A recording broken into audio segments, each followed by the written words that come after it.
Buenos días, familia. Buenos días. Qué gusto de verles. Cuento una historia que una vez en una conferencia se habían dado cita a varios pastores para hablar acerca de misiones, discipulado, evangelismo. Dice que en medio de la conferencia un pastor se levanta y cuenta su testimonio acerca de cómo habían realizado un evento de Navidad en la iglesia. De hecho, contaba acerca de que habían invertido mucho dinero. Habían invertido dinero en la obra, habían invertido dinero en luces, en sonido. Habían invertido tal dinero que habían alquilado un camello. ¿Ustedes se imaginan? Habían alquilado un camello para meterlo en medio de la iglesia. Y lo habían hecho pasar, ¿verdad? Porque era parte de la obra. Cuentan que ese día pues se convirtieron muchísimas personas, gracias a Dios. Al terminar, pues obviamente la gente aplaude, perfecto, muy bien, pero un pastor llamado Francis Chan, que está enfocado más que nada su liderazgo al tema de formación de discípulos, él decide conversar con este pastor al término de la reunión. Al final, le dice: pastor, me parece increíble el evento, lo que han realizado, súper chévere, pero yo tengo una idea, le dice así. A ver, cuéntame, ¿cuál es la idea? Le dice: ¿qué le parece si cada miembro de su iglesia decide hacer una cena en casa? Ok, hacen una cena en casa y deciden invitar a su familia e invitan también a sus amigos. Y en medio de la cena, de una manera normal, de una manera natural, deciden compartir de lo que Cristo ha hecho con ellos. Ok, y al hacer eso, pudieran ganar muchísimas más personas. Usted tiene una iglesia grande. Si cada persona hace eso, pudieran llegar a muchas más personas. Y de hecho le saliera gratis a la iglesia. Y le dice: increíble idea, me parece fenomenal la idea que tú me has dado. ¿Sabes cuál es el único problema? ¿Cuál, pastor?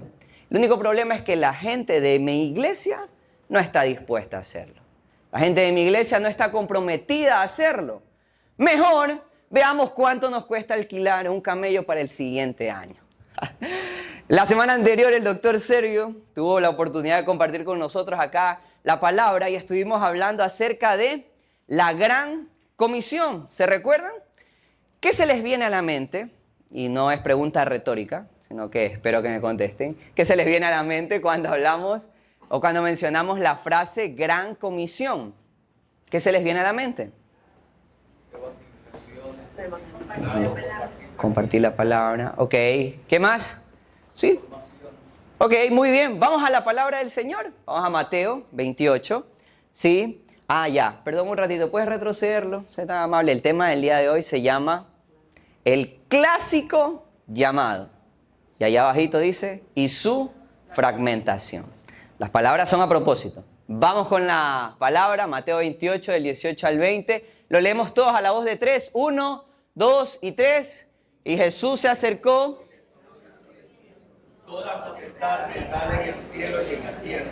Por tanto, id y haced discípulos a todas las naciones, bautizándoles en el nombre del Padre, y del Hijo y del Espíritu Santo, enseñándoles que guarden todas las cosas que yo os he mandado. Y aquí yo estoy con vosotros Todos los días hasta el fin del mundo. Amén. Veamos algunos verbos que Jesús está... Ojo, no, estas son palabras dichas por nuestro Maestro, por Jesús. Veamos varios verbos que está utilizando. Utiliza ir, de moverse. Utiliza hacer, quiere decir que algo que no está hecho hay que hacerlo. ¿Ok? Puede parecer muy obvio, pero es indispensable.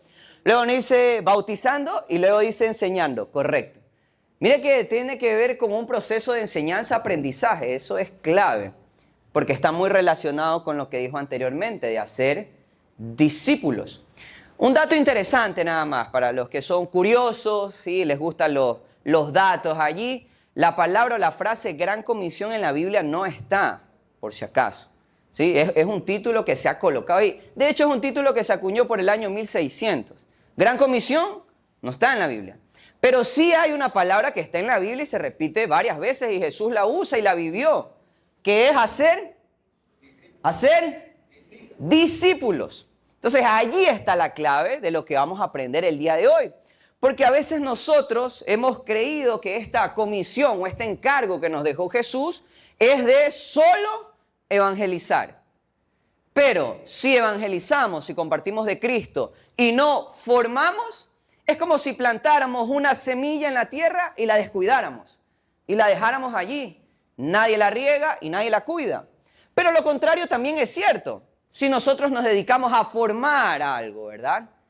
Pero no hay semilla en la tierra, es inútil. Lo que quiero decir entonces es que tanto la evangelización con la formación son parte de una misma cosa que se llama discipulado. Esto es tan serio, que puede parecer un juego de palabras, pero es tan serio que uno de los evangelistas más grandes de los últimos tiempos, conocido como Billy Graham, que llegó a compartir el mensaje de salvación a millones de personas en el mundo, tuvo que asociarse con una organización llamada Los Navegantes. ¿Qué hacían ellos? Ellos, una vez que las personas decidían entregar su vida a Cristo, le daban la continuidad, le daban la formación, o lo que decimos nosotros, los empezaban a discipular. Porque él entendió que el simple hecho de compartir la palabra del Señor para que alguien creyera en Jesús no era el todo. No era el todo. Jesús nos llamó a ser discípulos. De hecho, ¿qué es un discípulo a todo esto? Un aprendiz. ¿Por acá? Un alumno, sí. Ojo, no hablemos solo en el ámbito cristiano, ¿no? Porque un discípulo, ojo, por si acaso, no es solo en el ámbito cristiano. En muchos ámbitos puede haber un discípulo. Un discípulo puede ser, como bien lo dicen, un alumno, alguien que está aprendiendo de su maestro. Un aprendiz, sí, correcto. Hay algo interesante en esto, sí, hay algo interesante. Dice que la mayor causa del ateísmo hoy en día son los cristianos. Y antes que me linchen, yo no lo digo, lo dice un escritor cristiano llamado Brennan Manning. Él dice que la mayor causa del ateísmo hoy en día son los cristianos que confiesan con su boca que Jesús es su Señor, pero al que salir por la puerta lo niegan con su estilo de vida. Eso es duro. Eso es duro porque está diciendo que la gente no cree en Jesús por nosotros, que aparentemente seguimos a Jesús. Esto es tan serio que de hecho, no sé si sabían ustedes, pero en el norte global de los países acá, en el norte del mundo, están sufriendo una debacle del cristianismo. Hay varias razones, ¿no? Esto no solamente se debe a una causa, pero entre ellas está, por ejemplo, la secularización, ya no estamos en un mundo cristianizado. 2, los cambios sociales, que a veces la iglesia no es capaz de entenderlos, no de adecuarse a esos cambios, pero sí de entenderlos para lograr allí poner el mensaje de salvación.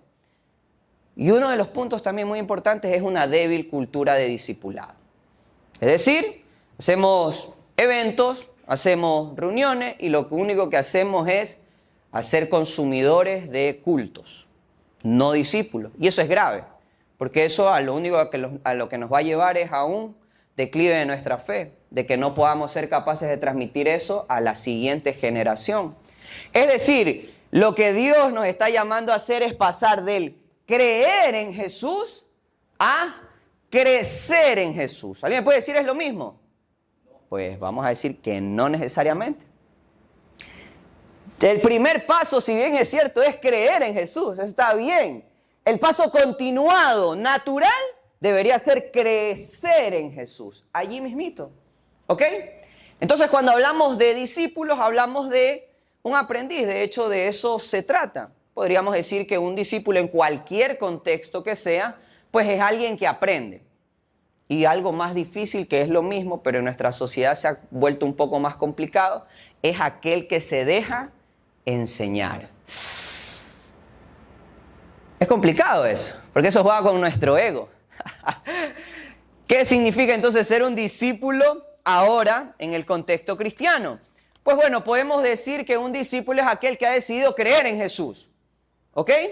Pero que también de manera voluntaria, sin obligación, de manera voluntaria, ha decidido colocarse bajo la tutela de otro discípulo para aprender el oficio de seguir a Jesús. Ese concepto me encantó, ¿sí? Del pastor David Novoa en su libro El arte del discipulado. Increíble. Es decir, alguien que de manera voluntaria dice, yo quiero aprender de otro discípulo este oficio de seguir a Jesús, de seguir al Maestro. Pregunto yo, ¿quién está llamado a ser discípulo?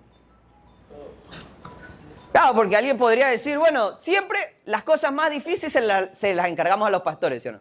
Entonces, ser discípulo, no, eso es cosa de pastores, pues no. Bueno, mínimo de los líderes del grupo de conexión, eso sí, eso tienen que de ley ser discípulos. Bueno, y hasta por último, hasta los servidores les ponemos ya ahí. Pero nosotros no, si venimos a una reunión de domingo, no es necesario. Pero ustedes dijeron algo importante y salió de ustedes. El llamado a ser discípulo es para todo aquel que cree en Jesús. Quiero mencionar 3 cosas, hay muchas de las que dijo Jesús acerca del discipulado, pero me gustaría mencionar 3. De hecho, Mateo, Marcos y Lucas dicen más o menos lo mismo que dijo Jesús. Y si alguno quiere venir en pos de mí, niéguese a sí mismo. ¿Qué más dice? Tome su cruz y sígame. El discipulado tiene un componente que es la negación. El negarme a mí mismo. Ese componente tiene el discipulado. Juan 8:31 dice, si vosotros permanecéis en mi palabra, verdaderamente son mis discípulos. Quiere decir que el discipulado tiene el componente de la obediencia.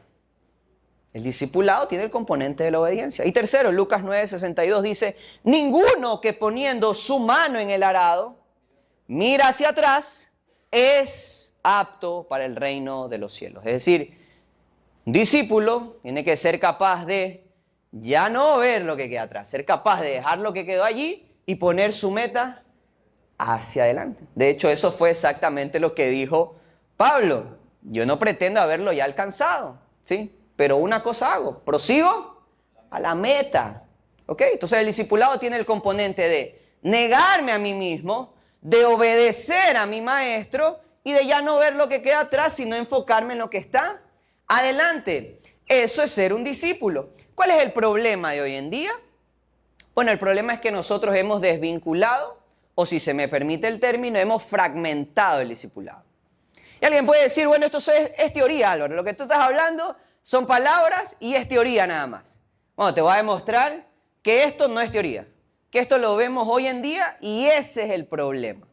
Por eso el tema, el clásico llamado, no antiguo, es clásico el llamado que hace Jesús, pero que nosotros hemos fragmentado. Hoy en día tenemos personas que dicen creer en Jesús. Dicen, yo creo en Jesús, sí, yo creo en Jesús, pero no me comprometo.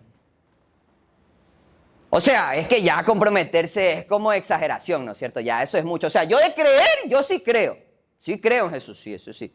Pero ya compromiso no, pues eso ya es demasiado. Tenemos gente que dice, yo confío en Jesús. Claro que yo confío en Jesús. Pero ya obedecer es fanatismo, pues. O sea, ya si tú te empiezas a obedecer todo lo que dice Jesús, eso es ser fanático religioso. ¿Sí se dan cuenta? Peor, tenemos gente que dice, yo soy salva. A mí me ha salvado el Señor. Pero ya arrepentirme de mis pecados, ya eso es bastante. Pues no, así tampoco, pues. ¿Sí se dan cuenta de lo que quiero llamar su atención? Esto que parece un concepto nada más, un juego de palabras, una teoría, se ha llevado a la realidad y se ha filtrado en nuestra sociedad que tenemos gente que cree que está siguiendo a Jesús sin ser discípulo. Eso no se puede. Eso no es posible. No porque yo lo diga, es porque la palabra del Señor así lo enseña. Lo que pasa es que nosotros estamos acostumbrados a una gracia barata.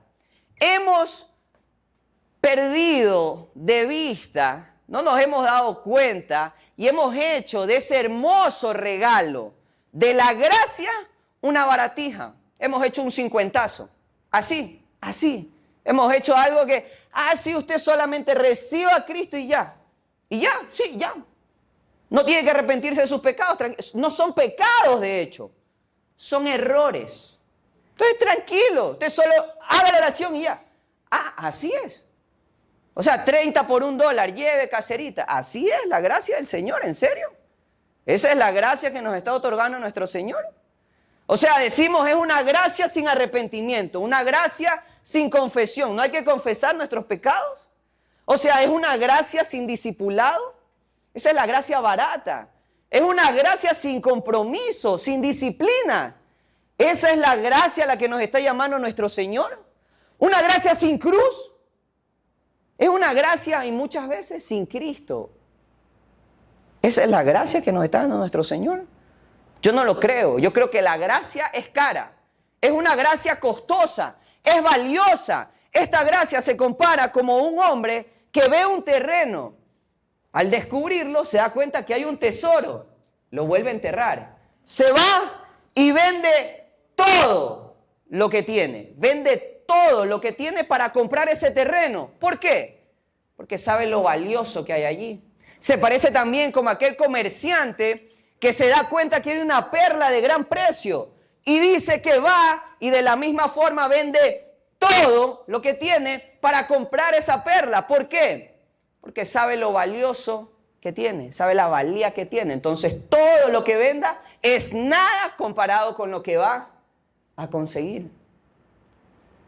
Esa gracia cara y costosa, la que da el Señor, le permite al discípulo dejar sus redes y seguirlo.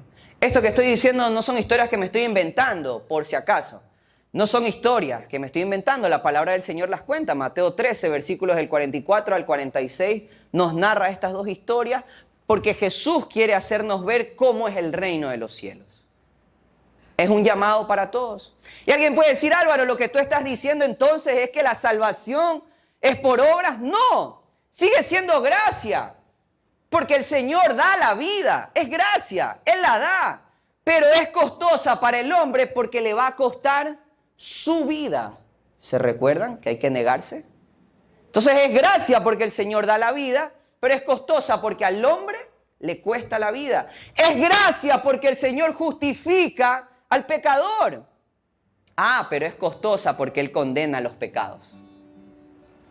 Es costosa porque a Jesús le costó su vida. Y si a Jesús y si a Dios le costó algo, yo no puede ser posible que lo trate como una baratija. No puede ser posible que lo que a mi Señor le costó, a mí me resulte algo barato, algo sin valor, algo despreciable, algo que yo puedo coger y menospreciar. No puede ser posible. El llamado del Señor hoy en día para todos nosotros en este corto mensaje es uno solo. Él nos sigue llamando. Él nos sigue llamando. Y nuestro compromiso tiene que ver no solo con creerle, sino con la continuidad que esto demanda, que es crecer en Él. Nuestro compromiso debe ser con la madurez espiritual y dejar de ser unos niños espirituales que simplemente consumen un culto, pero no entregan sus vidas al Señor porque eso les parece exageración, porque eso les parece que es simplemente para unos líderes. Hoy el Señor, si tú estás aquí, a ti te está llamando de manera personal a que le sigas con todo lo que esto involucra. La práctica del día de hoy es sencilla. 2 cosas quiero llamar tu atención. Número 1, hoy es un buen momento para que tú le entregues tu vida por completo al Señor. ¿Qué área? Todo. Es una entrega total. ¿Por qué? Porque la gracia es valiosa. Y todo lo que tú puedas dejar no es nada comparado con la hermosa gracia del Señor. Segunda cosa, si tú eres una persona que asiste aquí a la iglesia y no tienes un líder, un pastor, alguien que te ayude en este proceso de formación, yo te invito a que al finalizar dejes tu contacto con los servidores aquí a la iglesia. Créeme que te podemos ayudar. Pero recuerda, el discipulado o el discípulo es aquel que de manera voluntaria se somete bajo la tutela de otro discípulo. No es obligación, es voluntaria. Ese es el llamado al que nos hace el Señor el día de hoy. Reflexión. Esto es hermoso. ¿Por qué dejaría todo por seguir a Jesús? ¿Por qué dejaría todo por Jesús? ¿Por qué dejaría todo por Jesús? Porque Él lo dejó primero por mí. Él dejó el cielo, dejó su trono, dejó su gloria por mí. ¿Por qué debería seguir a Jesús? de manera total e incondicional, porque Él decidió seguirme a mí. Dejó las 99 por ir a buscarme.